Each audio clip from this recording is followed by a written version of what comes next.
Okay. All right. We will call this regular school board meeting of the West Linn-Wilsonville School District to order. And thank you for anybody who is tuning in for your patience. Our executive session just ran a little bit longer. And so it took a few minutes to join this regular session, but we're here now. And Ms. Douglas, could you please call roll? Certainly. Regan Molitor, Here. Chelsea King, Here. Dylan Hides, Here. Christy Thompson, Ginger Fitch. Here. Thank you. All right, and next then we get to move on to district communications. And do we have our students here? I don't have the, I don't have the Zoom open. Yep, Cole, Kylie, and Michelle are all here. Okay, excellent. All right, so we will begin with Michelle Quinn from Arts and Technology High School. Welcome, Michelle. Good evening, school board members and Dr. Ludwig. I'm glad to be here tonight to update you on what's going on at our school. As you all know, we lost a few days of school during the ice storm over President's Day weekend. Teachers have been able to adjust their lesson plans and provide resources for the students who had to miss class due to the power outages. We also had a few trees and limbs fall on our campus during the ice storm, including a tree that fell on the school building. Fortunately, the building was not damaged and the tree limbs have all been cleared. Thank you to the West Linn-Wilsonville District Operations, the City of Wilsonville, and our amazing building engineer, Teresa Jones, for all their work in cleaning up after the storm. We hosted the We Love Our Community drive-through event on February 26th. It was rescheduled from an earlier date due to the ice storm. I'm glad to report that the event was a success. Students and their families had the opportunity to drive through the school parking lot, which was covered in decorations made by the leadership students, and pick up a Cupid ice cream float and a bag of goodies. Students were also able to talk to teachers and friends in person and take a selfie in the photo booth, all while staying in their cars and social distancing. The adult transition students have been working on employment readiness skills at 2 West Linn-Wilsonville sites during Q3 through limited in-person instruction. Twice a week, students and staff at Crest and Beckman Creek Primary School to complete tasks that help prepare materials for teachers in schools while also developing specific work readiness skills. Recently, the ATS students created Welcome Back to School banners, organized personal math manipulative sets for kindergartners, and packaged seeds, soil, and other materials for second grade science kits. Q3 classes are going well, and many students are looking forward to getting to go back to campus safely on March 15th. The school is surveying students and families to know who is planning to come to hybrid learning on campus and who will choose to stay in distance learning. Teachers are planning for their classes to continue smoothly through this transition period and to help all students succeed, whether they are learning at school or from home. Art Club has been meeting every Thursday at 3 and is hosted by our art teacher, Jennifer Saracen. Students have the opportunity to talk to friends over Zoom and make art for fun or get help from Jennifer regarding assignments they may be doing for their art classes. Jennifer also teaches participants new and different ways to make art, encouraging students to use new and different grounds and to express themselves through their art. Phoenix 2 sessions ended last Tuesday. For the past few weeks, Phoenix 1 alumni participated in the Phoenix Hangout on Tuesdays at 2:30, which were hosted by the counselors from Phoenix 1. The program encouraged community building as well as gave students the ability to make new connections with other alumni. During the Hangout, alumni also had the opportunity to work on their goal setting and healthy relationship and communication skills. Students were also encouraged to take risks, with the counselors encouraging students to get out of their comfort zones and try new things, but also teaching that it's okay to stay in their comfort zones when you need to. Teachers and staff have been working hard at readying their classrooms for the return of students on March 15th. Teachers have taken the time to explain to their students how class will look once some students come back to in-person learning while others will continue to stay in CDL. Teachers have also been explaining how things will look in the building, explaining that the hallways are now one way and that students have to bring their own Chromebooks and supplies with them. Teachers have also taken the liberty to explain the new schedule that takes effect on March 15th and how it will work now that there are no longer 30-minute breaks between classes. Thank you all for your time, and I hope to see you all again next month. Thank you for supporting our school. Thank you so much, Michelle, for that detailed and thorough. Yeah, that was great. Next, we will move on to Cole Peters of West Linn High School. Hi, Cole. Hello. Good evening, Dr. Ludwig and school board members. Thank you for providing me the opportunity to share with you what is happening at West Linn High School. Last week, we officially began season 2 for OSAA sports, cross country, soccer, volleyball, and football. Our athletes have started off their seasons well, and we are all extremely grateful for the opportunity to compete. Speaking on behalf of the football team, the energy shift and mood change that accompanied our return to play was incredible, and I would like to thank you all for allowing us to continue to make memories and share great times with one another. We are proud to announce that our thespians had outstanding results with their virtual performance submissions for regionals, and we had 10 entries advancing to the state competition. Mock trial is sending all 3 teams to state again this year, and we have 7 National Merit Scholarship finalists from the class of 2021. The other ASB officers and I have been planning modified versions of our traditional events and activities for our student body. We had a work session last week at which we made banners to welcome back each grade, signage to help support the 9th grade facility tours happening this Thursday and Friday, and poster boards with the name and jersey number of each of our senior football players. We gave those to the football booster parents to use at their send-off rally last Friday. We also spent time planning for our upcoming COVID-safe Amazing Race, which is happening the week of April 5th. We're looking forward to seeing for which charitable organization each of the 12 teams will be playing. We believe that events like this will help bring back a sense of community that has been difficult to maintain throughout the pandemic. Additionally, we are looking forward to resuming in-person education next week. I had the opportunity to test drive a hybrid class, and I found that it was extremely refreshing to be learning in the building again. My teachers' eyes lit up when they saw students in person, and I found it much easier to engage with the material and with my classmates being in the room with them. It's obvious from the physical changes inside the building that the entire staff is working very hard to make sure that we can return safely. There will almost certainly be some bumps and roadblocks that we haven't anticipated when we come back. However, I am confident that we will continue to overcome any new challenges presented by this new learning model, just as we have a CDL all throughout the year. Thank you for your time, and I will see you next month. Thank you, Cole.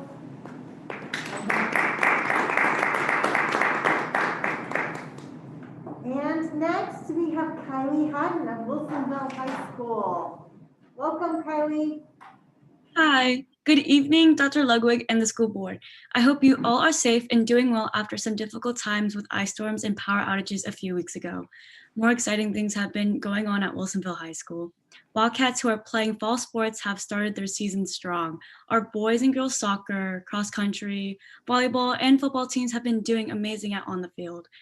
At the varsity football game last Friday, cheerleaders and band were also out there supporting their football team. Although students and other spectators aren't allowed to attend games right now, they are still able to stream games live. This year, we have implemented a new school-wide subscription for the NFHS network. Students, staff, and the whole Wilsonville community can stream games for free and support the Wildcats. WBN is in charge of broadcasting and announcing the games live. We have had 3 WBN students who have volunteered to be part of this crew. Last week, the broadcast reached close to 10,000 views. Many students were awarded from the Oregon Scholastic Art Competition. The students were congratulated on the 970 show with their name, grade, and the awards they won. In-person learning is approaching really quickly. To help students prepare and feel more comfortable, there will be times where students can come to tour the school. Freshmen will be able to sign up for a time to meet with some of our Link Crew leaders this Friday from 3 to 5 p.m. Sophomores, juniors, and seniors can tour the school for an open house this Saturday from 12 to 2 p.m. These tours give students the opportunity to see how things may look different when we begin school next Monday. Thank you so much for letting me speak with y'all tonight. I can't wait to talk about more activities, especially with students coming back to the classroom. See you all in April.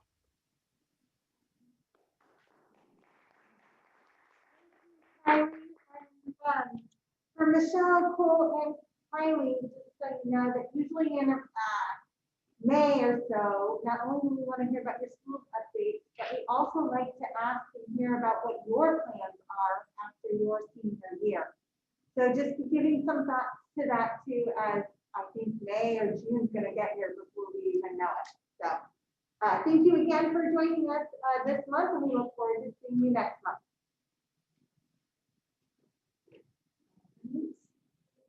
And next on our agenda is recognition. And we will have Miss Shyla Waldron of Human Resources join us. But we also, as a board, have a proclamation of which I will read. And this is in honor of Classified Employee Appreciation Week, which is March 1st through 5th. And it says, whereas the education of youth is essential to the future of our community, state, country, and world, and whereas classified employees are the backbone of our public education system, and whereas classified employees work directly with students, educators, parents, volunteers, business partners, and community members, and whereas classified employees support the smooth operation of offices, the safety and maintenance of buildings and property, and the safe transportation, healthy nutrition, and direct instruction of students, and whereas the community depends on and trusts classified employees to serve students, and whereas classified employees with their diverse talents and true dedication nurture students throughout their school years. Now, therefore, be it resolved that the West Linn-Wilsonville School District Board of Directors proclaims March 1st through 5th of 2021 to be Classified Employee Appreciation Week, and be it further resolved that the West Linn-Wilsonville School Board of Directors strongly encourages all members of our community to join in this observance, recognizing the dedication and hard work of these individuals.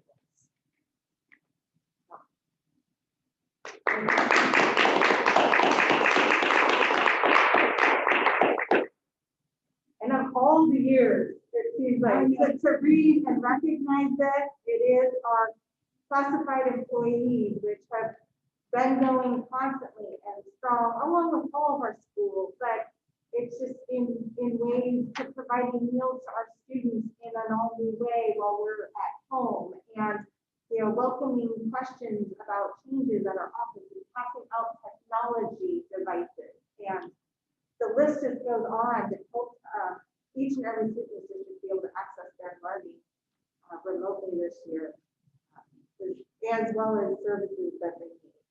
Really the work effort part of our classified employees across the district. So it's with great pride that our board gets to recognize every year our classified employees. But if any year we're to really get our hearts exceptionally strong, this is that year.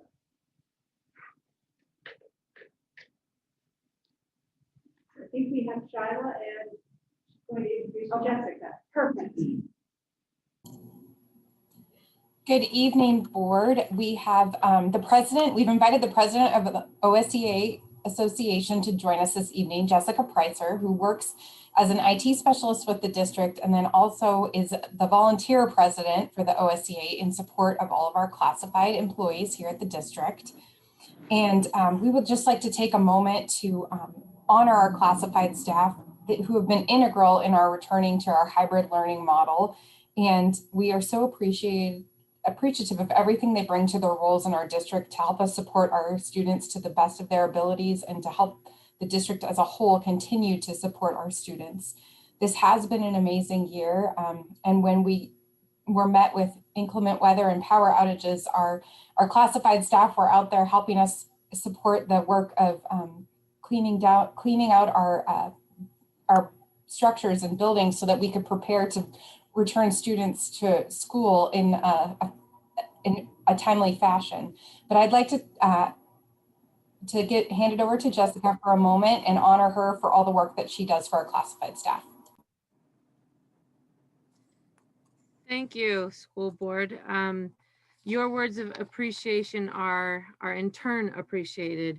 And I know from conversations I've had with Director King and Director Molitor, interdependence is a word that's come up a lot in our discussions this year. And it's such a powerful word, I think, and does describe how what our school district values. the fact that with interdependence, it's not that one section, one group is more valued, but that we truly depend on each other for, I don't know, for purpose, for success. I know during this time of tumult, not every classified bargaining unit has felt valued. And let's face it, with the number of people involved, there can't be you can't always feel valued every single moment. That's just impossible. But the overall arc of the story in our district is that classified staff are pivotal, classified staff are vital, and classified staff are necessary. And we believe that, and I hear you say, and we feel you say that you believe that as well. Thank you.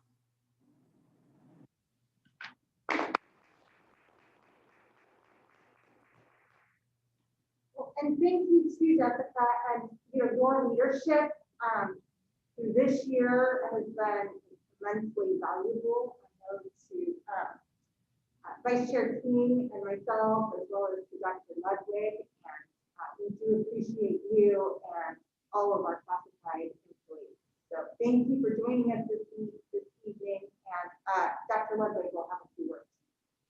And I don't know if any other board members want to say anything, but I certainly want to address our classified staff.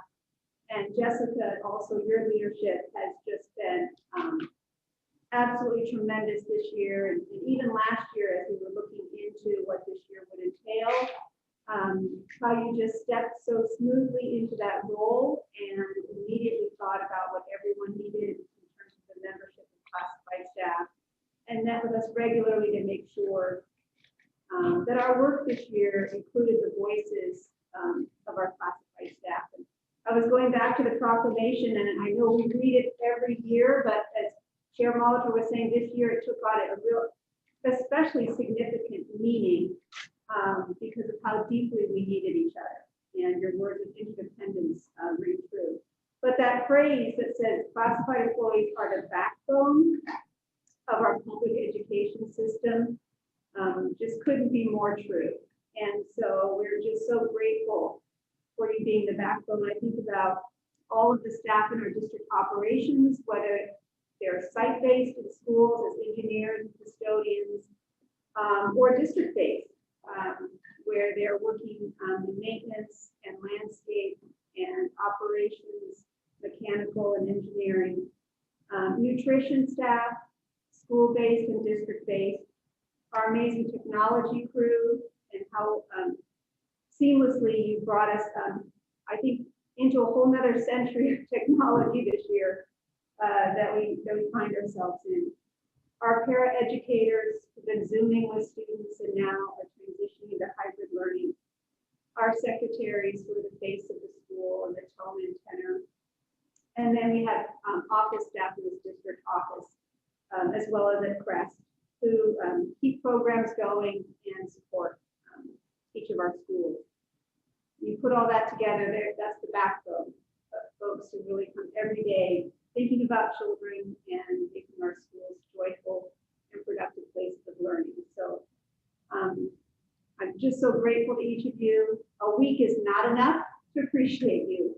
And just want to recognize your contributions to our community, your contributions to our children, and say we're grateful. And again, Jessica, thank you for a remarkable year of working together. I appreciate it. Anyone else? Yeah, I'll say something. Jessica, thank you for speaking on behalf of your group of people. What a cliche to say this has been a crazy year, but I feel like classified staff, more has been asked of them this year than any year before. I think in nutritional services workers who their job has probably been more important this year than ever before for kids to get that meal. I was at Sunset on Friday, we'll talk about it a little later, and I just saw the janitorial staff rushing to get to the bathroom, on the hour to make sure it was clean on time. The tech support who was running from classroom to classroom with keyboards and laptops under his arms and looking at all the work in these classrooms that Dr. Love was talking about. Looks like something of a science fiction movie sometimes with all the technology that you have, and then you have people using these things who are admitted technophobes who now are experts thanks to a tech support staff who has gotten them there. So, so I mean, for every level, so much has been asked and so much has been provided on behalf of the classified employees. So thank you so much, and please carry that message back to them how grateful we are. Here, here.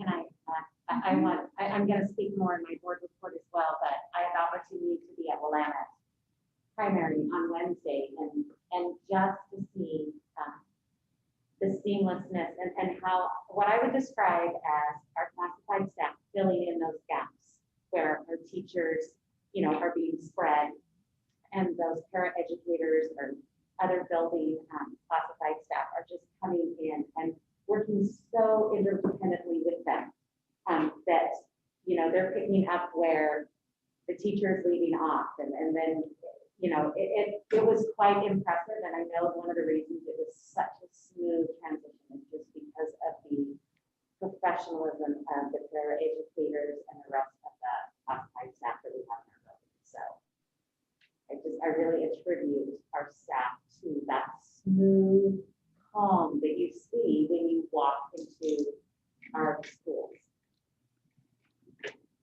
So thank you. All right. Thank you again, Jessica, for joining us. We really appreciate you, and please share our comments tonight with the rest of your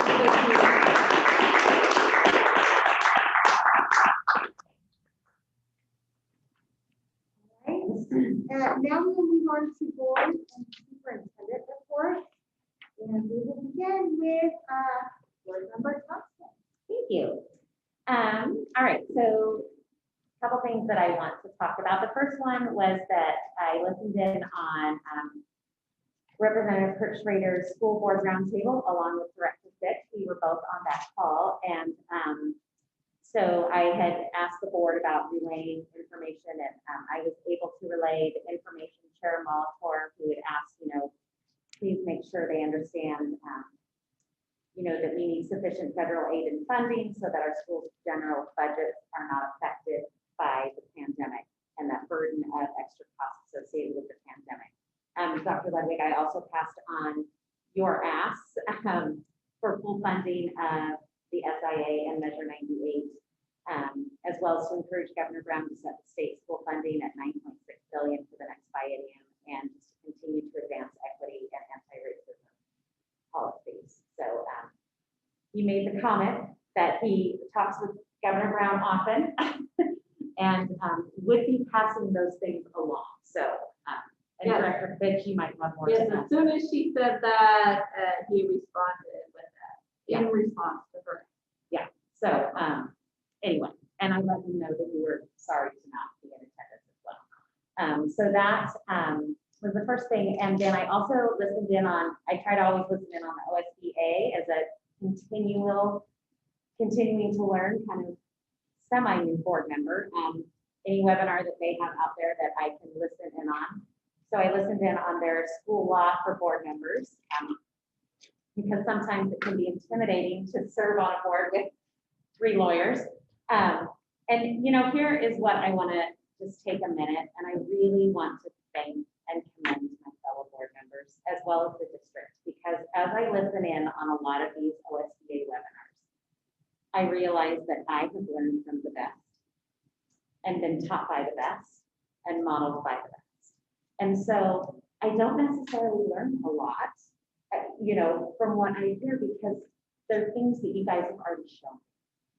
And things that our district already does that we as a board don't have to worry about because our administration knows how, you know, what to do and how to follow through. So really, my point in mentioning this is really just to thank all of you for being such great role models for me and making these webinars super boring, because I don't necessarily, I feel like, gosh, we've already done, you know, anyway. And I'm just going to start right now by saying I'm really going to miss serving with some of you next year. So I'm going to say that probably every meeting from now until we leave. But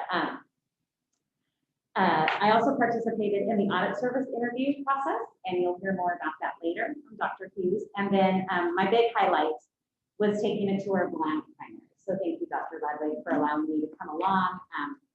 Thank you, Patrick Miner, for spending so much time with us that morning. And what I want to tell the community who may not have that opportunity to get in these schools is that they are a place of calm, that they are a place of joy and color and welcoming and safety. I mean, everything looks so safe to,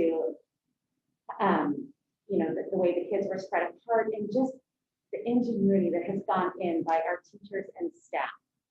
Every kid having not just a box next to their desk, but bright, colorful rainbow bag with all of their personal stuff in it, or another teacher had these cute cubbies that they had built. I mean, really, the kids are walking into a place that they can call their own, but is a safe place to call their own. So for those of you who don't get to get in schools, our community members, I want you to know we are a very welcoming, safe, calm place to be. And then I just really want to give another shout out to our staff members. And just for their genius, pretty much. I mean, one of the things we watched was kids playing tag on the playground with fly swatters. Now, before anyone gets alarmed, like, no, like, there wasn't any mess, but the fact that you can socially distance and have this fly swatter in your hand. Things like that you just saw happening in all of the way that the teachers, and I know that growth is going to continue. And just to our staff who, first of all, had to relearn how to do their craft online and from a distance. And now we're asking them once again to relearn a bit as they come back and teach in a way again that they haven't taught before. So, you know, they're all used to that close-knit. You can walk up to the student, you can do lots of things, and now they're having to once again relearn how to teach. And so thank you just for that time, for the attention you've given it, just for the genius that once again is coming out. And I truly feel like this is going to be another opportunity for us to learn how to do things better again, and then to take those with us at, you know, at some point when we're back to what we would call normal school. But we've learned that normal school is now better and at a higher level because of all the things we've learned from online and then hybrid social distancing. Dylan. Yes. I had a chance this past Friday to tour Sunset Primary with Dr. Ludwig and Principal Michelle Wilson, and instructional coordinator and former teacher extraordinary Lulu McCormick. She taught my son in second grade. That's why I can say that. We observed the entire school, all the kindergarten classrooms, all the first grade classrooms, all the second grade classrooms, always check-in process, playgrounds. And the big takeaway for me from this was that the degree of thought and care that has been put into placing layers of protection for our kids is immense. And if any one of our students comes out with COVID-19, it's not going to be at school, right? I just want to talk about some of the layers of protection that I saw at Sunset. First of all, the masks in every classroom. And again, I went to every classroom in the school. I was looking for those masks that were taken off, maybe below their nose. 100% compliance. Kids were wearing the masks perfectly. Social distancing, well more than 35 square feet per child in the classrooms, lots of space. As I mentioned with Jessica, I saw the operational staff on the hour rushing to the bathrooms to make sure they were being clean. Each school is required to have a designated area where the child is suspected of having symptoms. They can be put into a place where they're going to be well away from everybody else, so the staff members can monitor them. I went and saw that room, which I've been told has not been used yet. Hopefully it won't be used. The hallways, they've creatively come up with pathways. I think this is happening in all the schools where kids are coming in at different points and following different paths to their classrooms, so we're avoiding congregations in any one area. The playground at Sunset has been divided up into 4 categories, and so the cohorts don't mix during playgrounds, and they also rotate each week so no kid doesn't get the best part of the playground for too long. Which is important. It is, and that's my first question. That was. I'm stuck in the gym for the whole year. Yeah. And I saw the teachers in the classroom were working seamlessly with their kids that were home at Zoom and the kids that were there in the classroom. And we talked to one teacher in particular about how she does that. And just as a former teacher, thinking about how I would review every lesson plan on a computer with half my kids in the room, half the kids out of the room, and it was overwhelming. And then most importantly, as Dr. Thompson talked about, the meeting was just so positive. The kids were so happy to be there. A kindergartner talked about her mixed feelings the first day of school, but now she was all in and having a great time. And so yeah, and I was my son goes back to third grade tomorrow. My daughter goes back fifth grade on Thursday, and we're both very excited. My daughter packed up her bag 2 weeks ago, showed me all the stuff that's in there ready to go. And so I'm just so excited. I know that some districts aren't as forward along as we are. So I'm just grateful that we're in a district that is doing what we're doing. I think you're doing a great job. That's it. Thank you, Dylan. Ginger. I just want to say to our community, stay the course, keep wearing your mask, get your vaccinations when you're able to, social distance, stay in your communities. We have spring break coming up. Please read the instructions and the advice that Dr. Ludwig obtained from others about staying in our area. We don't want to have conditions that have come up in Lake Oswego or other surrounding areas. We want to continue our children to be able to come and attend school. And so we need you to continue to stay the course during this time. I'm going to take the time in my report to talk about the violence and the threats and attacks to Asians and our Asian American community and Pacific Islander community, both nationwide and here in Oregon. We have seen those incidents, and we have a strong Korean community in Linn-Wilsonville, as well as staff and students and families who are those people groups that I mentioned. And I want to, it's a conversation that's taking place at my dinner table more than once. So this is, the Washington Post covered a story recently and said that some families are not sending their kids back to school because of fear and concerns of these incidents. I would invite the board and Dr. Ludwig to resend the letter that we sent out in the past. And I'll just read it, if that would be all right. Dear West Linn-Wilsonville community, the school board and I write this message collectively to assure our entire school community the values, guiding principles, and expectations of this district remain steadfastly the same. All children deserve a learning environment that is educationally challenging, physically and emotionally safe, and mutually respectful of one another. We want to make it very clear that there is no place in our schools for threats or overt acts of bigotry, bullying, racism, or any language that denigrates others based on their gender, religion, race, sexual orientation, gender identity, cultural origin, or ability. This behavior does not represent the best of who we are for our community. Families have raised their children here or moved here recently because they believe in our district's mission to create learning communities for the greatest thinkers and most thoughtful people for the world. We stand by this mission wholeheartedly. We will continue to uphold our commitment to make sure our schools are safe and inclusive. We reject acts of intimidation and exclusion. We reject derogatory language in any form. We commit to teaching our children to speak up when something is wrong, to reflect on their own behavior and how it impacts others, to be part of the solution, and guard against complacency. We have been deeply focused on district-wide equity work that includes a variety of intentional actions. To name a few, examining and replacing any curriculum that perpetuates negative stereotypes, expanding curriculum to include text by culturally diverse authors and perspectives, implementing a K-12 world language program enabling all students to learn other languages and cultures, including all children's serve my special education into the general education classroom, implementing teaching practices that increase access for all students, offering parent education forums, establishing district level and school-based equity teams that include the voices and experiences of staff, parents, and students of color, so that we can address inequities and improve systems that promote diversity as a strength of our community.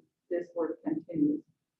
The community of West Linn-Wilsonville has tremendous intellectual potential and inspiring generosity of spirit. We see these attributes every day. We also need our school community, students, parents, patrons, staff, administrators, school board members to recognize and speak up for any injustice and hold one another accountable to lead and live with integrity, kindness, and kindness. Thank you for joining in this endeavor with us. And so I would just ask the board, Dr. Ludwig, for support to resend this letter to our community in light of the attacks and concerns in the community. Thank you, Ginger, very much. Chelsea. Yes, over the past month, it's been a busy month. I've been engaged and active in my role as a board member. One of the events was the Alliance for Inclusive Community showed the film Intelligent Lives in partnership with the school district. And thank you to Andrew Tillstrom for helping to make that possible with TAG, and to Dr. Jennifer Spencer-Iams, who spoke at the event. Dr. Ludwig, thank you for being there. And thank you to Cassandra Edwards, who's a parent in our district, lived experience with the topic that the film Intelligent Lives covers. And we had about 30 people from the community come, elected officials, community members, and even some people from out of state who were invited by some of the panelists. So it was really nice just to join with the community and watch TV together, even though we were all in our own homes. I did have the joy of going to a primary school as well. Dr.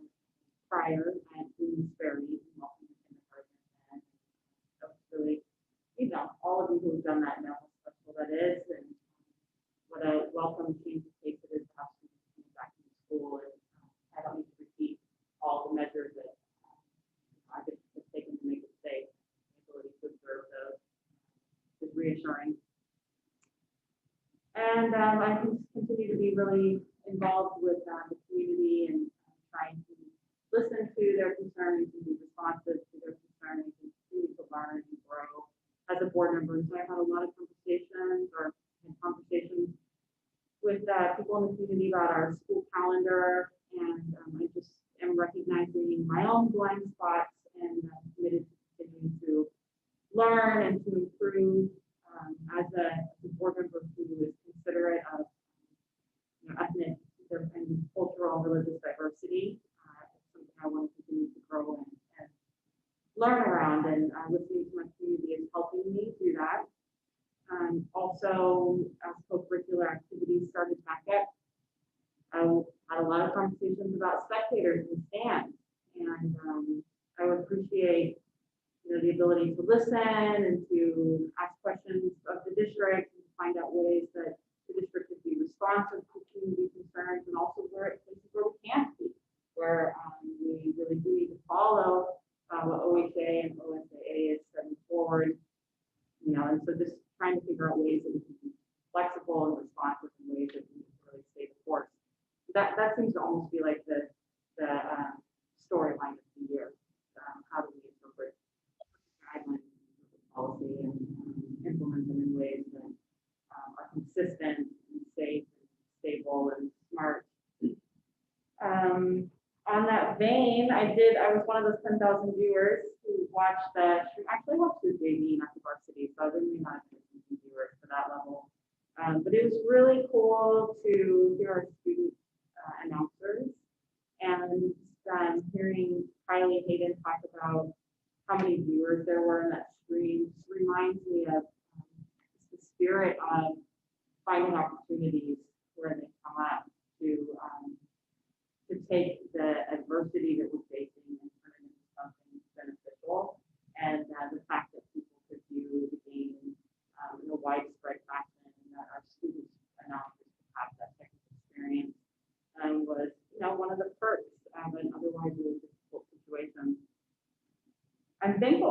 Riley mentioned that the band was there, because as I was thinking about ways that we can advocate for our students, and I want our advocacy efforts to continue to be really student-centered.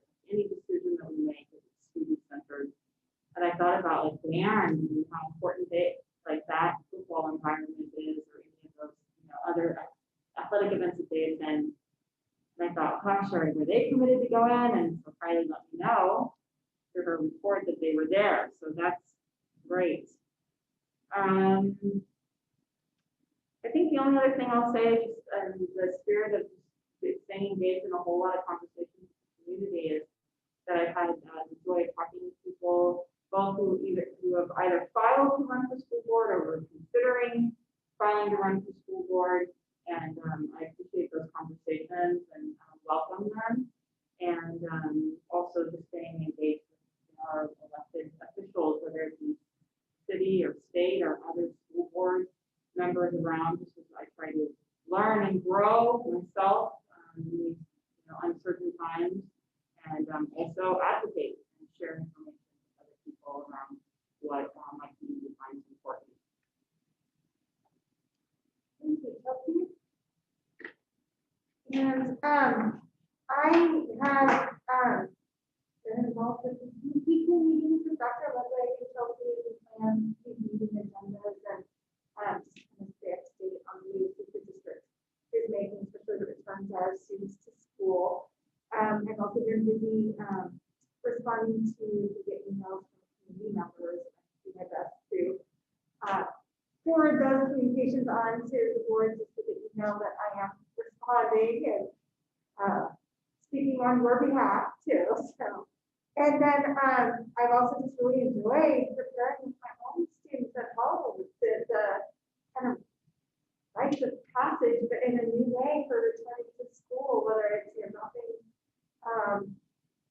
my son off to get his school picture, or now I can actually allow my high schooler to get in the car and drive himself to school. But just little things, and just looking forward to getting out parking permit, and all this the joy that comes with it, as well as the mixed emotions, whether it's a kindergarten or middle schooler returning to school. I think everyone gets a little bit of anxiousness as you start to do approach change, but it's glad to hear it's positive, and I hope the same will be true for all of our returning students.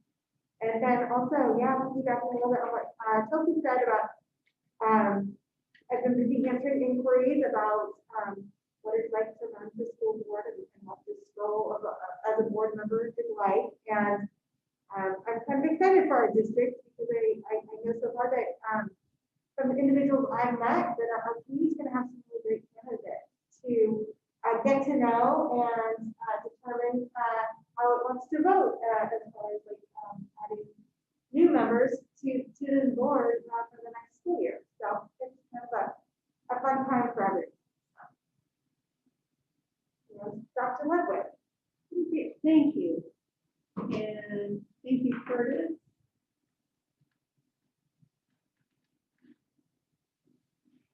I was thinking about what you said, Christy, of taking what we've learned this year, and I was watching your gesture, and we're talking about taking it to the next year. And I was thinking about the phrase you're using, leading forward this year, but it's also about learning forward.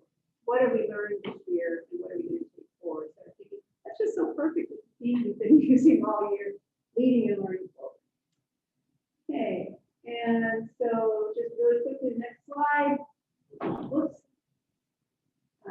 I just want to make sure we had a great picture up there right now. We classify employees.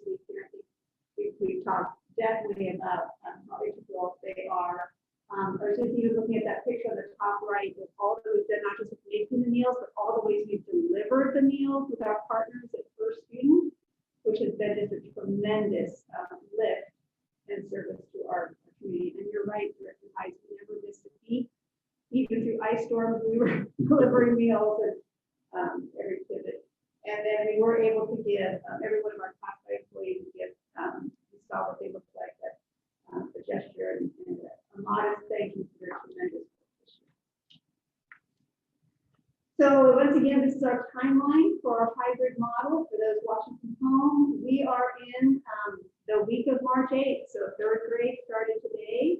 Half of the students will get to 4th through 6th on Wednesday. I'll be at a middle school on Wednesday to watch our middle schoolers come in the building.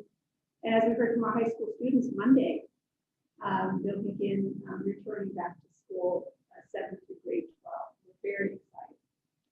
Just a couple of pictures in these next few slides to capture what these days have looked like. You've heard board members describe it. Here's a few pictures. Each of those learning spaces becomes almost like a pod in and of itself, with students able to bring things from home, lots of room to wiggle, to get on their chair, to stand and stretch, have their items with them. You can see students with headsets on, so that they're Zooming with other peers at school and not creating echo in the room. You can see on the screen where the whiteboard is, there's a screen, but what it's hard to see is the students who are Zooming from home, their images are projected on that screen. So you can see again the teacher connecting with everybody, whether it's during the meeting time or to do the meeting lesson, and then how he or she will then orchestrate the learning through the day. Another picture on the next slide gives some more examples. There's Director Hyde there visiting. We have our classrooms at Sunset. You can see that the large picture of the student at Willamette got her own personal little kit. She's got her bag down there on the floor. She's got her laptop open, watching what the teacher is doing on the screen, but also connecting with the peers in her learning group who are at home. You can see students in the top heading out to get picked up by the car. They were walking like this. And Kelly said, isn't it so great that they're kind of so happy they're walking? I said, well, the teachers made them do that because it's 6 feet if they do that. So it's a natural way of, if you want to know, just swing your arms and you shouldn't touch anyone. So we thought it was sweet that they all walked out of the building kind of doing this kind of walk. All the way down to talk about the details, shifting to every classroom will have a bucket of their own toys for recess so that they're not interspersed between cohort. You can see that Principal Amaya there and how they can possibly think about just the logistics of that as well as what will go in that bucket. And I thought that message up there was just a positive presumption. Today is the beginning of a new adventure. I'm so glad you're here. You all make my heart very happy about this first. Teachers just really personalizing their spaces and just joyfully excited to have students back. And I'll say joyfully excited to still connect with students in CDL. I don't think any student would feel any less energy in that learning environment, whether they were at home or at school, the way that the culture was created. Next. Just a few other things, my agenda that we have talked to some of you about or going on. Lots of planning and walkthroughs, of course, with schools. And then leading up to tonight, you'll see just making sure we have that amended MOU with WWEA, so lots of meetings last week on that. This new group that we launched this year, the Superintendent Advisory Committee for Racial Equity, or SACRE, is a parent group. Parents of color that meet with me periodically or quarterly. We've actually had a few additional meetings, some are scheduled ones. They also review the SRO MOU, gave feedback. I meet with them tomorrow, talk about equitable grading practices as part of our district equity plan. So it's been really, really value added to have that input from that group this year. We can start that like 5 years ago, but each thing in its time. Busy with the new auditor interviews, and we'll talk about that tonight. Being able to watch Intelligent Lives again for like the 20th time, but every time I watch it, it's just inspiring us to do the work better. And then a high school listening session with all our high school teachers as they share their thoughts and feelings about returning to in person and what we could do as a panel, district leaders to meet their needs. And then last week, we were able to give a Rotary presentation about our bond update, hybrid return to school, and then also the Family Empowerment Center is inviting you to continue to partner.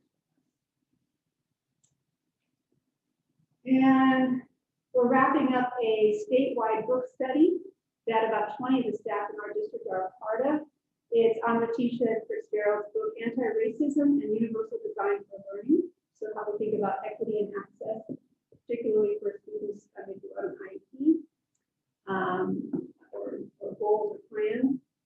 She's just been a brilliant author, educator, very personable. It's been great to talk to other educators from different districts of Oregon as we're in this work. And to keep thinking about our work together. So we've got teachers in the book study, administrators, district office staff, like myself, a number of others here in the building. And it's been great to really be in this statewide book study. It's been so popular, they're actually asked to do another one in April and May. So I just think about the spread of this information that's going across our state around inclusive practices, about universal design for learning, and about equity within that work. And then just to give you just some updates legislatively, you've probably been getting updates from OSBA, from the state, but just a few things aboard, particularly those watching tonight. Here are some of our priorities that we're going to continue to advocate for. Full funding for the Student Success Act. Right now, Governor Brown has proposed for that to be $778 million, which is increasingly more than we got last year. Remember, we were supposed to get an amount, and then it got dramatically cut by. We only got a third of that amount. So this is restoring it back almost to full funding. And then full funding for the high school Success Act of Measure 98. That is coming in right now as full funding at $314 million, so that's good. We want to advocate for a more robust state school fund to what Governor Brown has initially proposed, which was $9.1 billion, which does not get us that cost of living increase or rolling up of staff, which means now you're drawing from other places, or not being able to use those grants in the way that added extra services, but they become more of a supplanting kind of the current services. So what we're advocating for, and I know is OSBA and COSA and OEA collectively are also pushing for $6 billion. And then just advancing a number of equity policies to support our students and educators in schools. And there's just a number of those I can send you at any point. And the next slide. We just heard today that Oregon leaders have announced a $250 million summer learning and child care package for kids. I know a number of you have been asking about that. Is there going to be additional funding for the summer? We hadn't heard anything yet, but that just came in the office of the governor, and it breaks down into these areas: K-8 or high school, summer activity grants, school child care grants, summer early learning programs, and then an additional on top of the $250 million, another $75 million for employment-related child care, which will be beneficial to some of our families who have not been able to maybe do that during the school year, but now that kids are returning, they may need some support over the summer. And lastly, I guess I would just say, after we pass our lovely Maya Andrew, always telling us to do better. This week is the ISEP Science Fair, and you can get notices about that. So on the 9th, from 7 to 9, you can watch it virtually. So just curl up with popcorn again, and you can watch the welcome. And then our incredible scientist, Dr. Avilash Kramer, a Willamette Primary School graduate and Westwood High School salutatorian, who is back to talk with students about his journey and then also the work that he's doing with his doctorate and as a scientist. And then if you'd like to stand on the curb and wave and say congratulations to students, they'll get some of their awards through a drive-by on the 11th at Wilsonville High School from 4 to 6.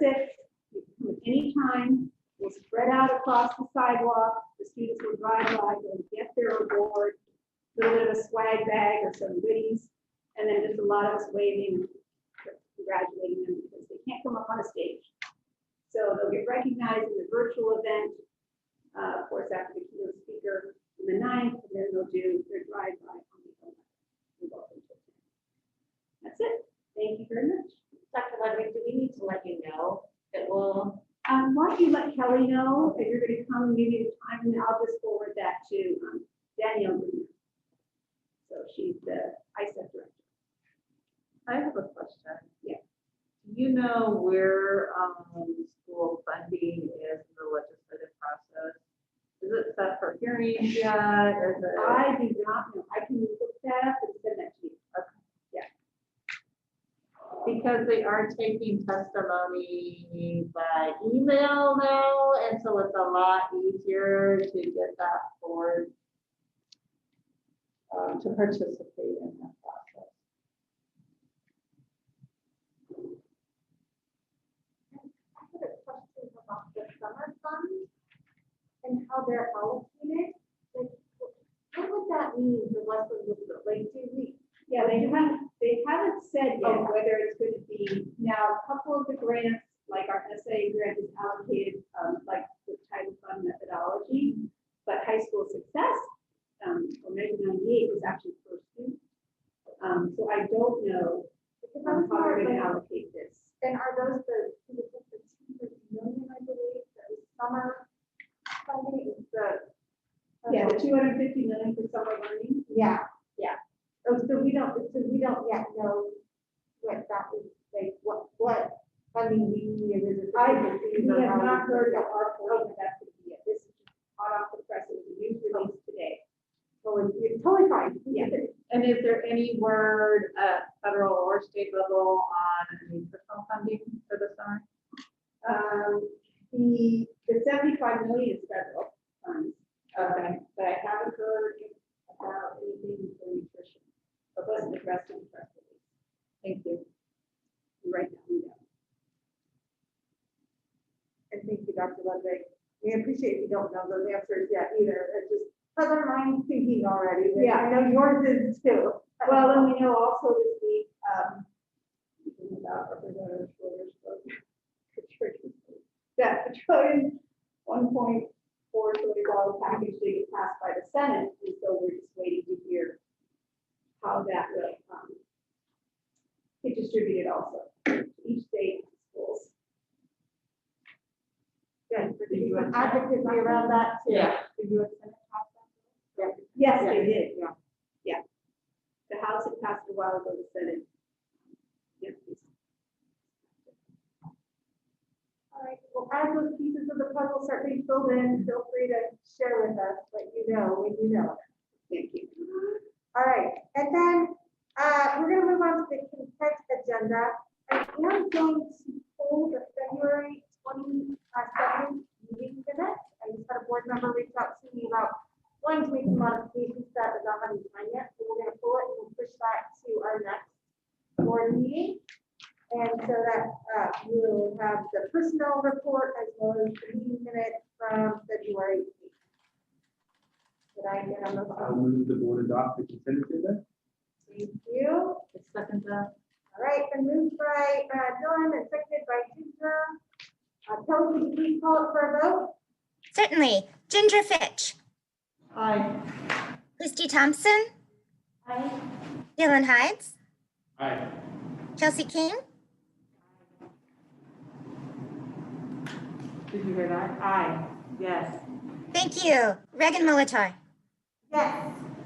thank you. All right, thank you. And then now is time when we have communications from our community. And during this time, we are accepting community input and comments via email to our board secretary. And we accepted comments for this meeting up until 9 a.m. This morning.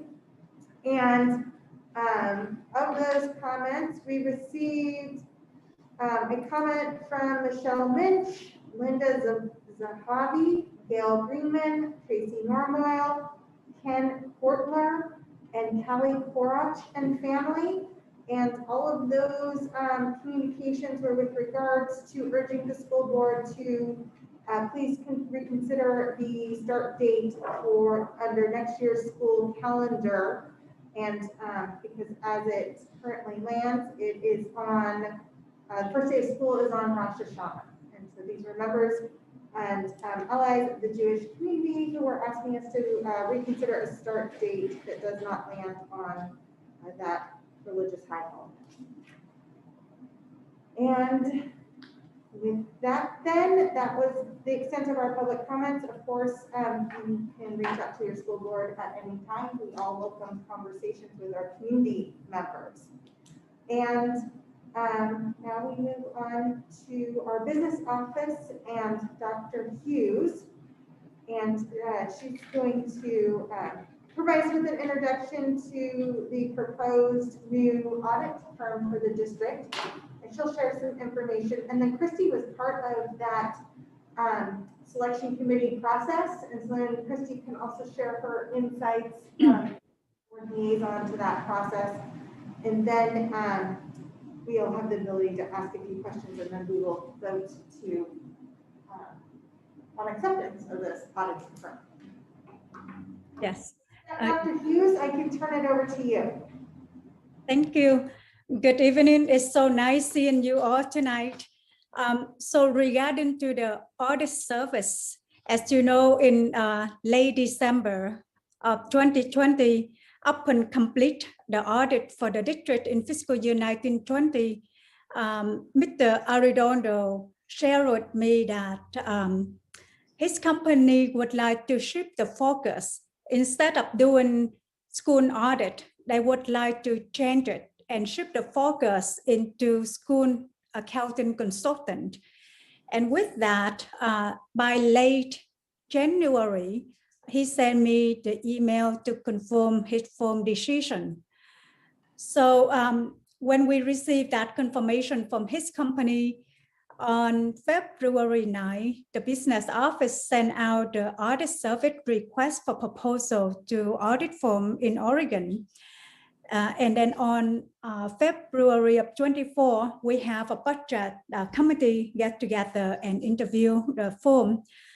So the audit service committees include 5 members: Director Thompson, Dr. Ludwig, Mr. McGuff, the Chief Officer, Operation Officer, the Fiscal Accountant, Geraldine Ali, and myself. So each audit firm have 1 hour to interview with us.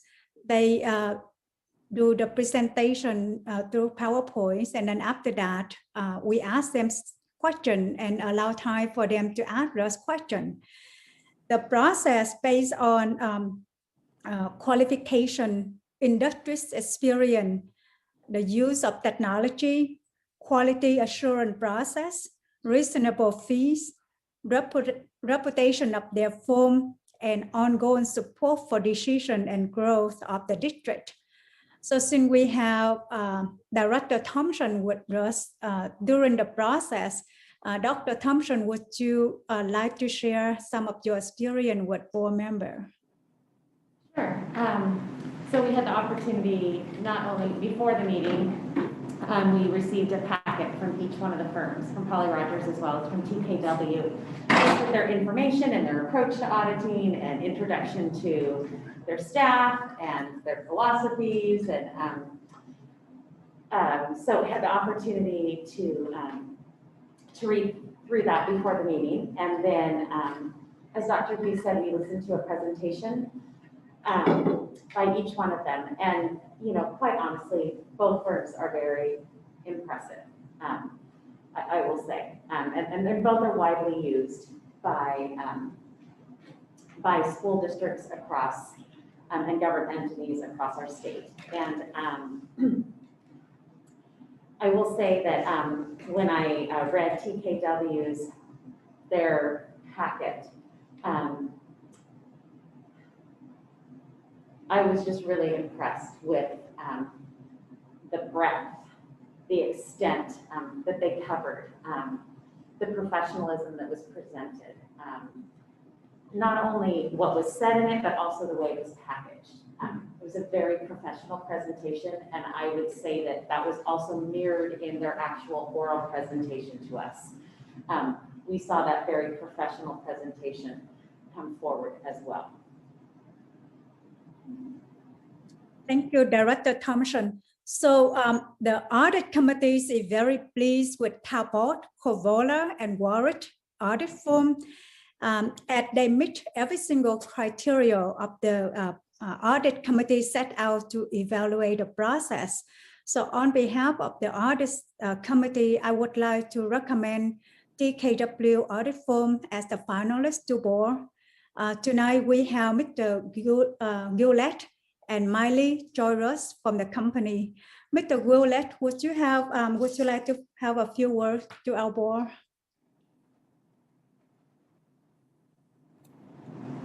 I can unmute myself, I will. Yes, great. Thanks very much, Sunli. And thank you for your kind words, Director Thompson, and thank you, board, for having us. I'm Tim Gillette, managing partner of Talbot, Corvola, and Warwick, which we usually just call TKW. I'm here because I'll be your engagement partner for the audit of the district. I have Dan Miley with me, who will be your senior manager, and I'll have Dan introduce himself in a minute. I just wanted to give you a quick background on TKW. We were formed in 1987 to serve governmental entities, specifically back then the Bonneville Power Administration. Approximately 75% of the services we provide relate directly to auditing and reporting for public sector entities, including a wide range of educational entities, ranging from Portland Public Schools and Multnomah ESD to Corbett School District in the Gorge and everything in between. We also serve community colleges, counties, cities, fire districts, and special districts. We're a member of RSM US Alliance, a premier affiliation of accounting firms across the United States. RSM is the 5th largest accounting firm in the world. And we think this gives you the best of both worlds, local personalized service from TKW with access to all the resources and services that a global accounting firm can provide. I'll now ask Dan to introduce himself. Thanks, Tim. My name's Daniel Miley. I've been with TKW for over 7 years now. During that time, I've worked with many different governmental entities, including school districts. I will be the one heavily involved with planning and executing your audit, supervising the audit staff, and reviewing all the audit work papers. Well, it could go on, but you guys have a lot of things to cover tonight. We're happy to answer any questions or anything else you would like. Dr. Ludwig. I just want to echo Director Thompson's observations. They were two great candidates, both incredibly professional.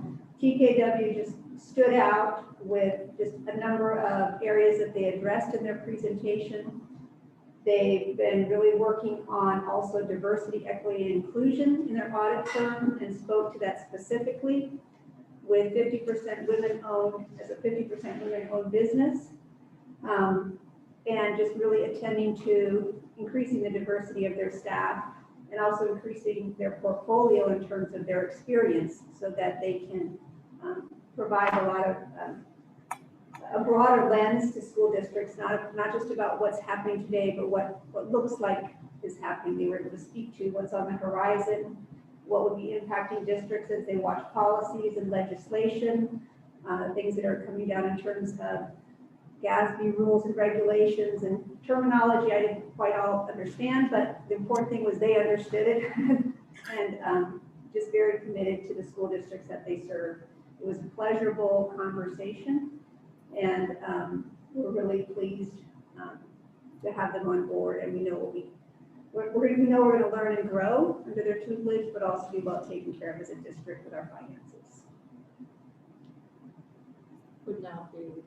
Yes, please. First of all, I don't want to be remiss. I'm a local attorney and I sometimes represent students and parents in the district, and a matter may come before the board that materially benefits one of my clients. If so, I will abstain from participation in discussion or decisions on the matter without disclosing the identity of my client. That's not the case here, and I would be asking for the board to approve TKW as our audit firm.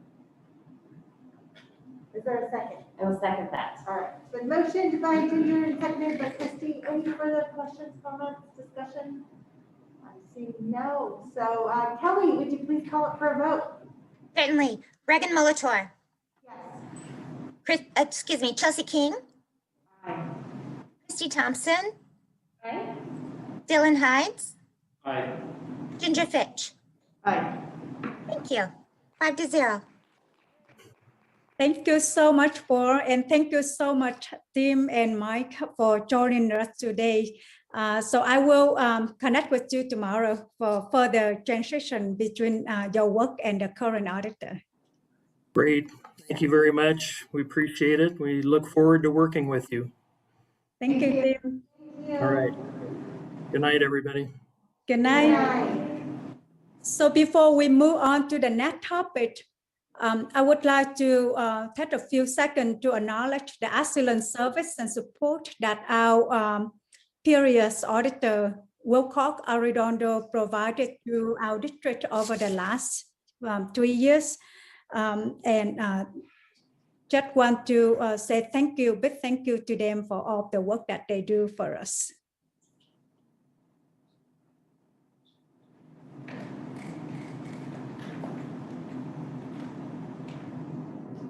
Are we still in session? Are we?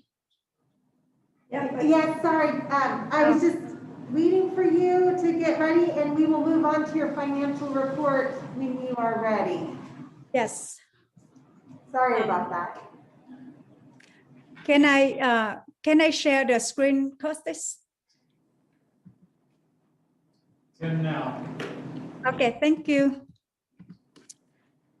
So for this month financial report, I don't have much to update because the revenue and expenditure are tracking closely to year-end projection.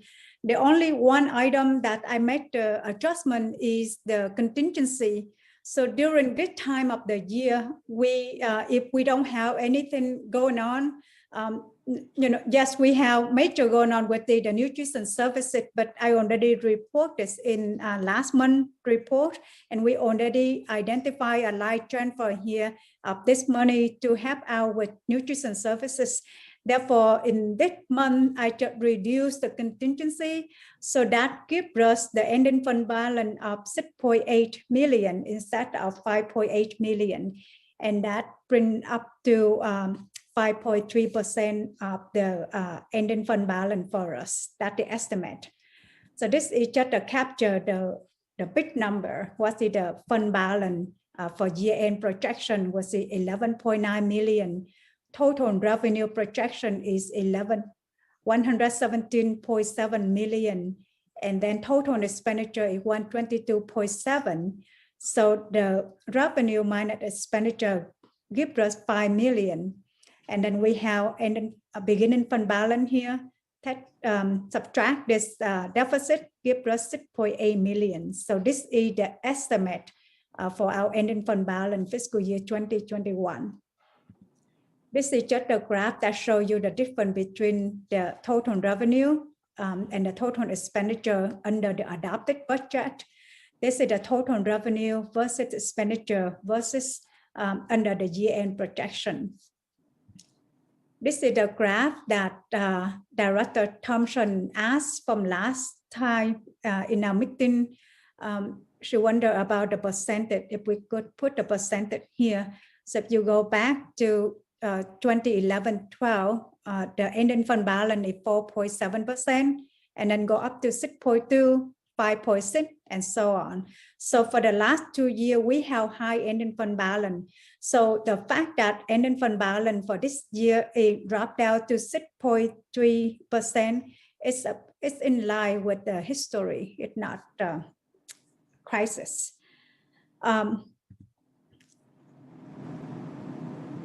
The next item that I would like to bring up to your attention is the Pearl bond.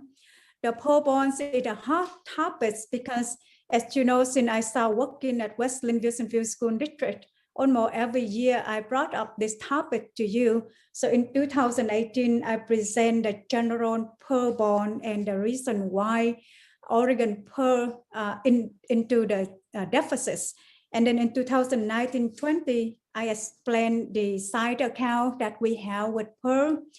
So recently on March 2nd, OSBA and Piper Sandler, they put together a workshop for all of the community college and school district in Oregon focused on Pearl bond. This means if we, right now, Piper Sandler is projecting the current rate is 3.5%. So if the school district go out with the current rate of 3.5%, and then we invest that, if we earn more money, it means the district will save money on the PER. And then if the interest return rate equal to the borrow rate, it means we break even. And the last alternative is if we borrow at 3.5% and the return rate is lower than 3.5%, then the pension cost for us will be higher. So I know this is a very heavy topic, and since it's time sensitive, and I would, with my the knowledge I have about PER bond and the information that I learned from the workshop and by talking with Piper Sandler and other CFO in Oregon school district, I highly recommend that board member should look into this PER bond and direct the district to go forward with this. So with tonight, just a quick FYI, I'm hoping after this meeting, I will follow up with you on the emails and find out if you are interested and set up a time so we can invite Carol Summers from Piper Sandler in to do the deep dive presentation for board member. The reason I say it's time sensitive because if we interest, then we and other school districts have to notify them by March 22nd. And there are two options. One option is if our school district have strong credit rate, which we have, we can go out to bond, to PER bond individual. But the recommendation is we should go at a group with the whole group of school district instead of go silo by ourselves. Okay, thank you, Dr. Hughes. And if I'm hearing this correctly, and we did touch upon this today during our meeting, is that Dr. Hughes has been informing us all along that this PER bond exists out there, but based on her most recent information that she received from OSBA and Piper Jaffrey, she's recommending that we have a learning kind of session on it specifically because it's now at a time where our district is thinking that this may be something that would interest our board as far as a way to help us fund our PERS liability at the state level. So if the board would, by consensus, nod that yes, they're interested in that, okay, thank you, then we're going to look to add another meeting date just so we can have that learning opportunity and make a decision between now and March 22nd. So after this meeting, I'll work to coordinate a date and time for us to do that. And I would propose you could have that workshop virtually because it could be a board workshop, and so I wouldn't have to do that in person. That one topic, make it more convenient, maybe for. Okay, perfect, great. Thank you. And Dr. Hughes, we are agreeing, I don't know, since you're not here present with us, but there is consensus amongst the board for that learning opportunity. So I will also maybe touch base with you and Dr. Ludwig tomorrow just to see what Carol Samuel's availability would be, and then work to coordinate that with this board to get something together. Thank you so much.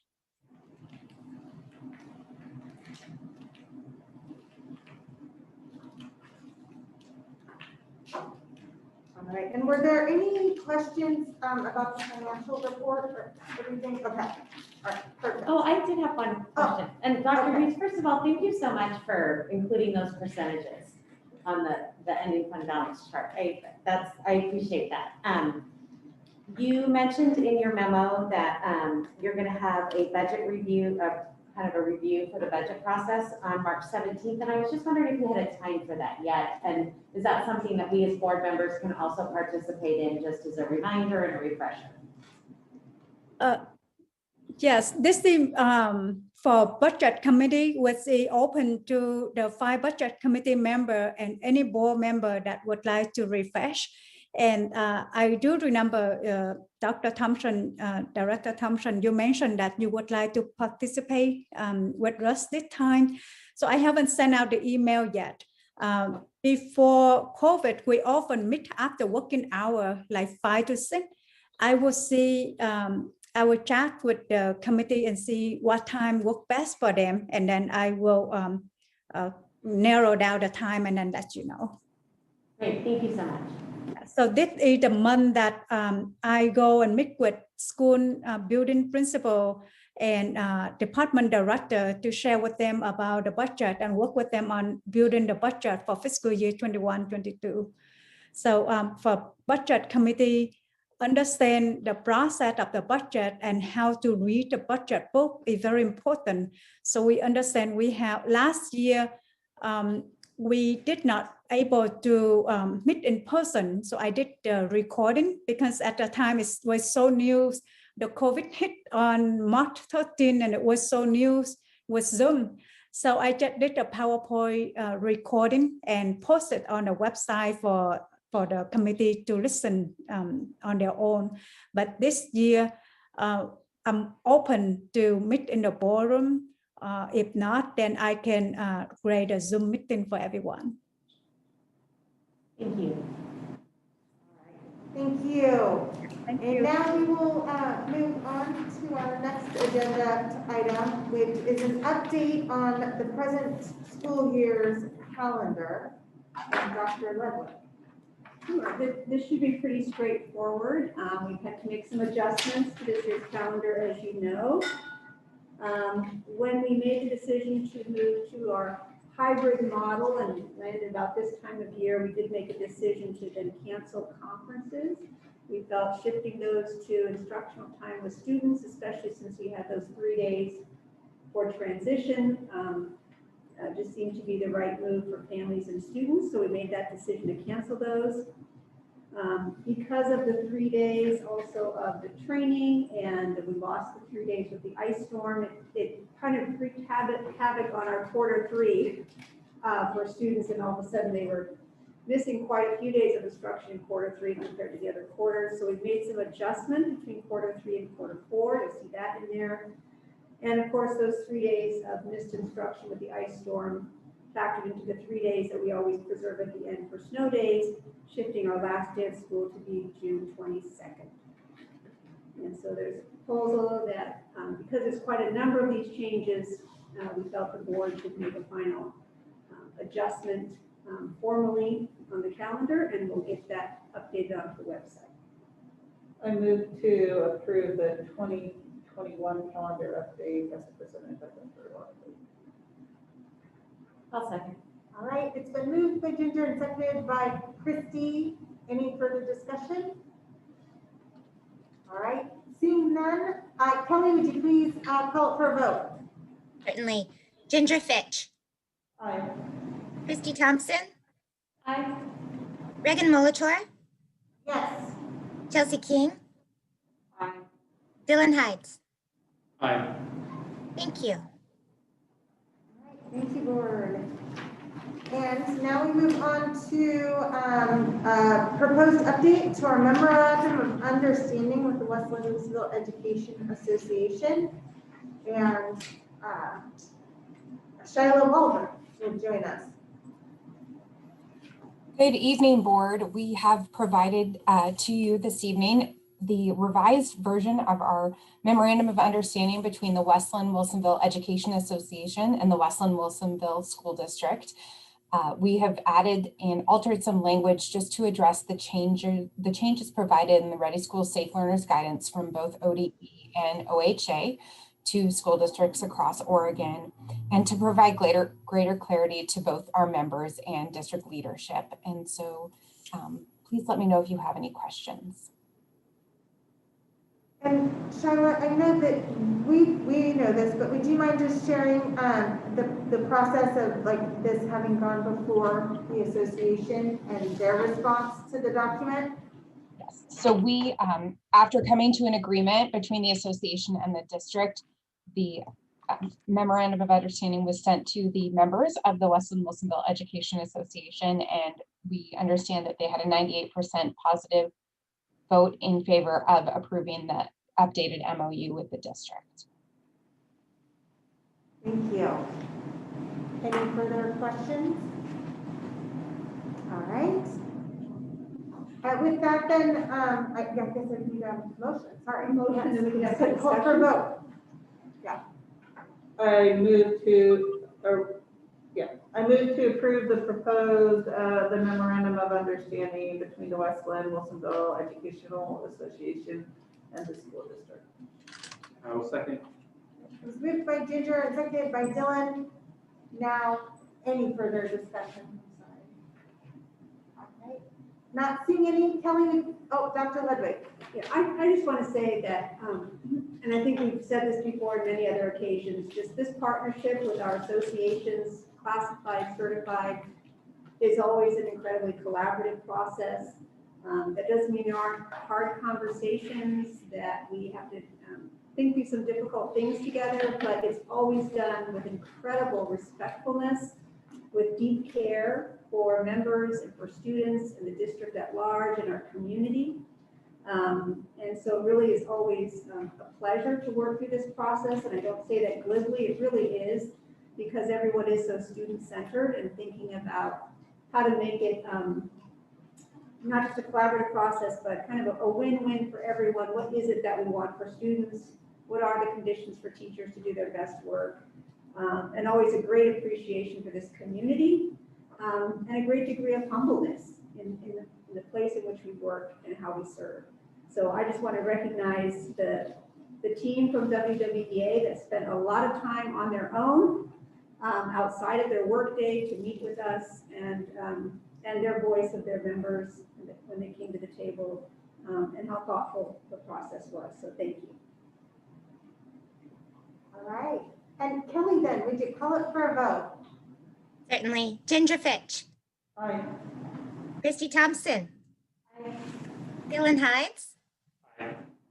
Chelsea King. Aye. Regan Molitor. Yes. Thank you. Thank you. Yeah, and Dr. Ludwig, thank you for mentioning that partnership and collaboration and conversation, even in certain tough, unusual times. So thank you as well to you and your leadership in that process, as well as Shiloh. Thank you.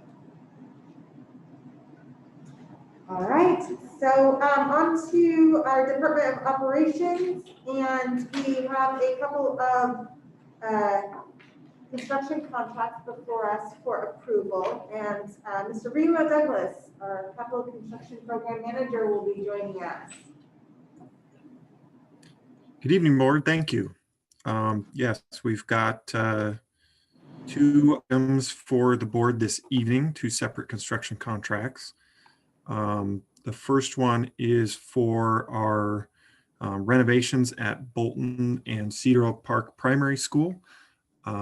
We have 2 memos in your packet, one of which describes the scope of the projects, as well as initial commentary on the results, and then a second memo from me to the board with my own comments and recommendation for action on them.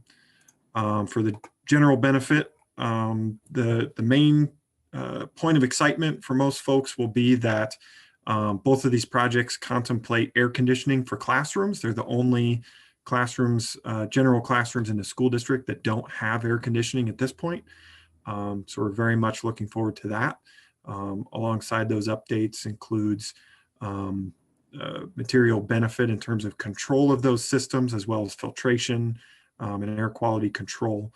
And then there are a variety of other upgrades for these 2 schools that are included and contemplated in the memo.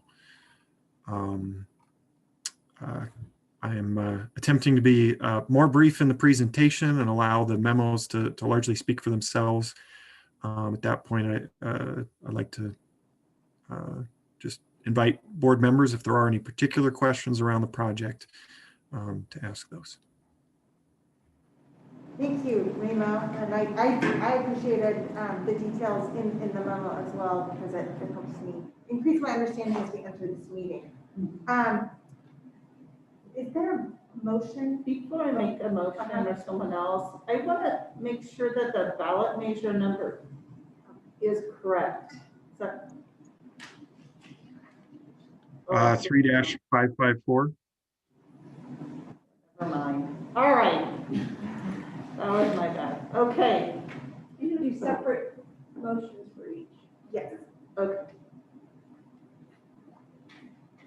I'll move that the board adopt proposed board resolution 2020-11. I'll second it. All right, been moved by Mr. Hines and seconded by Ms. Fish. Any further discussion or questions?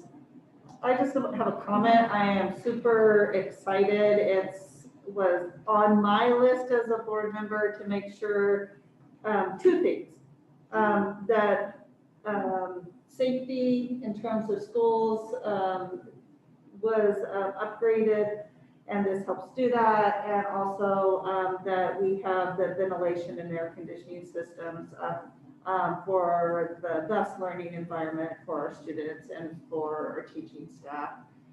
And so I'm excited to see both of these projects moving forward. Remo, I had a question. It sounds like there's quite a bit of HVAC overhaul happening at these 4 schools. Is the changes to the air filtration systems going to be sufficient to filter out wildfire smoke? I don't know that there's economical means of ensuring total blockage of that sort of particulate, but we are factoring in substantially larger filters beyond what is typically the district standard. So in the event of a communicable disease issue we've experienced this year, as well as wildfires, where we could put higher MERV rated filters without undue stress on the mechanical equipment. And it would certainly help. If we have a catastrophic fire event such as we had this last year, I'm not certain of if we'd be able to run the air consistently through that period, regardless of filtration, and avoid impacts. There was a lot of learning in the operations department and those across the region as a result of that fire, of how to lock down the air systems and to mitigate the impact of those. But I can say that in terms of communicable disease, there's research out there saying that MERV 13 rated filters, getting a little technical, have the capacity to catch the particulates that might carry the COVID virus. These systems will have the capacity to have an efficient MERV 13 filter in them. Well, the science says the MERV 13 filters are also sufficient to capture the very small wildfire particulates that make it the air so hard to breathe. Do you know, is that going to be the standard in our schools, is the MERV 13 filters? I see Pat coming in. I've got an answer, but I think I'll let him answer first. Yeah, I might jump in here. The problem with trying to capture wildfire smoke is that it clogs up the filters very quickly. It'll work for a very short period of time, but you'll end up shutting down the system either voluntarily or involuntarily when it can't get enough air. So it will work for a short period of time, but the best strategy is to simply shut down the systems and not bring the smoke into the buildings. And we can do that. The schools are sufficiently airtight that we can do that with some level of effectiveness. Again, it's all in the duration and how long the fires go on. We had an exceptional year here that was just, there was no place that you could go where the fire and the smoke had gone where you'd get clean air. It just wasn't feasible. Even hospitals experienced or smoke infiltration in their systems, and they're the highest rated in the country. Last question, have you looked at, if we had an infinite supply of MERV 13 filters, how often they'd have to be replaced and how much it would cost to do that? Is that just cost prohibitive? No, in fact, what we learned in this exercise was before COVID, MERV 13 filters were significantly more expensive. After this past year, manufacturers have made them almost competitive. The upcharge is only about 20%. So because of this, the district standard has moved to where we will forever use MERV 13 filters from now on. Thank you. All right, and with that, we'll call for a vote. Megan Molitor, Yes. Chelsea King, Aye. Ginger Fitch, Aye. Christy Thompson, Aye. Dylan Hides. Aye. Thank you. All right. That contract is approved, and we will now move on to the proposed resolution 2020-12 for Stafford Primary and Willamette Primary. I will move that the board adopt board resolution 2020-12. I'll second. All right, it's been moved by Mr. Hyde, seconded by Ms. Thompson. Any questions or discussion on this? I'm just really excited to see these projects done. Yeah. Yeah. Excellent. Yes. All right, well, with that, we'll call it for a vote.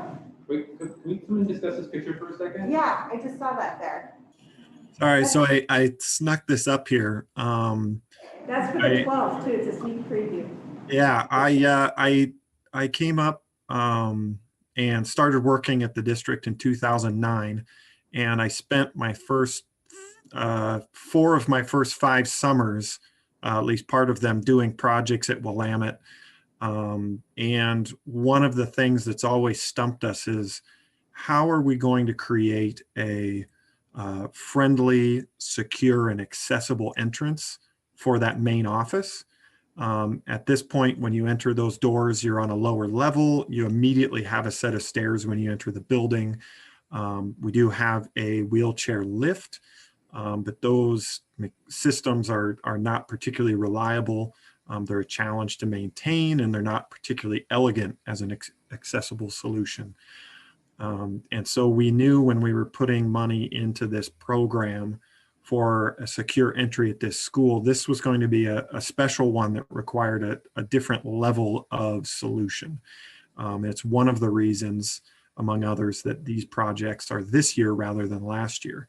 That the design generally for the mechanical systems took too long, but also we wanted to find that right, full and elegant solution for Willamette. And so you can see here the brick and the white painted concrete of the existing building. I don't know if you can see my little hand moving around, but we have this white arch over the entry area that's existing today. And then on the lower edge of the building, going off the left and right edges, you can see that white painted concrete down below, and then the brick above. And the architects have found what I think is a particularly elegant way of extending those visual cues, but creating this modern and accessible new sort of mini entry plaza design where everyone who comes to the building will approach the entry to the same location, and as quickly as feasible given the elevations, folks using that accessible ramp will come to the main doors, which again are the same main doors that everyone uses. And then it proceeds into what's become our standard as a secure entry vestibule that guides folks into the front office. And so we wanted to make sure we had a chance to show this. I for one, and I know I've talked with Dr. Pryor, over the year about this we're very excited about this new step forward, both for security as well as the welcoming and accessible nature of the school. Wanted a chance to get to show that to the board. What's the timeline for all these projects? These are all scheduled to be completed this summer. It is an aggressive amount of work to produce in a summer. It's not an accident that we're bidding this and approving this at the beginning of March and not in May. It's going to take a lot of coordination and effort in advance of students being released for the summer in order to swoop in and complete the work. But comparable projects have been performed both here and in other districts in the area. And we believe we have the lead time, the time of preparation and ordering products, machinery, equipment, in order to be able to do that this summer. I always wondered, I don't know if you had, when you walk into Willamette, you immediately go up these stairs, and for years I just thought, how are we going to do this one? And just the thinking outside the box of go up the stairs before you go in the building. Like, oh yeah, all of a sudden it makes sense, right. But you really, sometimes you just don't think of that. Willamette Primary has a mid-century modern kind of architecture to it, and I like how they continued that idea of sleek kind of modern design fitting in with that architectural style as well. Hope you're going to enjoy looking at it every day. Of course, you're around the corner. Yeah, I'm on the other side. But yeah. All right, with that, Kelly, would you please call this project for a vote? Certainly. Regan Molitor. Yes. Kelsey King. Aye. Dylan Hides. Aye. Christy Thompson. Aye. And Ginger Fitch. Aye. Yeah. Approve that contract. And in the vein of approving contracts, I just want to remind this board that on Friday, the 12th at noon, Mr. Douglas is going to have another approximately 6 contracts for us for approval. The idea and methodology is that you will get memos very similar to what we received in advance. So, hoping that we can do our work on the front end so that meeting is as efficient as this went this evening. And we're aiming to have that done within an hour's time. To the extent we don't, I know Chelsea has to drop off at the hour mark, and if we can still keep a quorum, then we'll finish it up, but hopefully the whole thing will be done within an hour.